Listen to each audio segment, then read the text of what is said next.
Milwaukee's first PrideFest took place on a 50-acre parcel of land in Oak Creek. Originally, it was to take place in Franklin, but city officials stonewalled the permit process. A Good Samaritan offered use of their property at 27th and Rawson, and the fields came alive with the sound of music. There was a dance tent, beer garden, food vendors, drag shows, children's activities, everything you would expect of our first PrideFest. By today's standards, turnout was small, 1,000 one day, 2,000 the next. Organizers hoped for more, but enough people showed up to prove it could work, said George Prentice, owner of Takach. It was enough to convince us to keep it going no matter what the hassle. And so, LGBTQ Milwaukeeans have.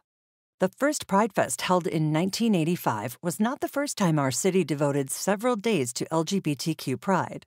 From 1971 to 1981, we had Pride Weeks. But they were more political rallies than parties. They raised spirits by raising consciousness. They gave us the courage to come out, to band together, to oppose discrimination.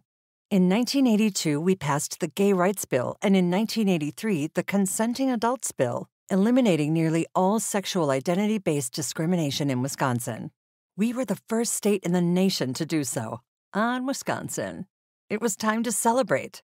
Grand Avenue Pub, located at 716 West Wisconsin Avenue, organized a fun-filled weekend in the alleyway behind their bar. There was pageantry and pie throwing, drag and dousing, and more than 500 roasted ears of corn were served. The editor of Rag, Milwaukee's LGBTQ periodical of the time, was spot on in saying, "I'm sure we will see this become an annual event in the City of Festivals." Organizers of this downtown event and the one out in Oak Creek called them Gayfest. Next came MapFest, hosted by the Milwaukee AIDS Project. MapFest offered many of the same activities as Gayfest, including the Dunk-a-Drag Queen tank, high heels races, and DJ battles. However, its aim was to raise money to battle AIDS, and it did so for over a decade.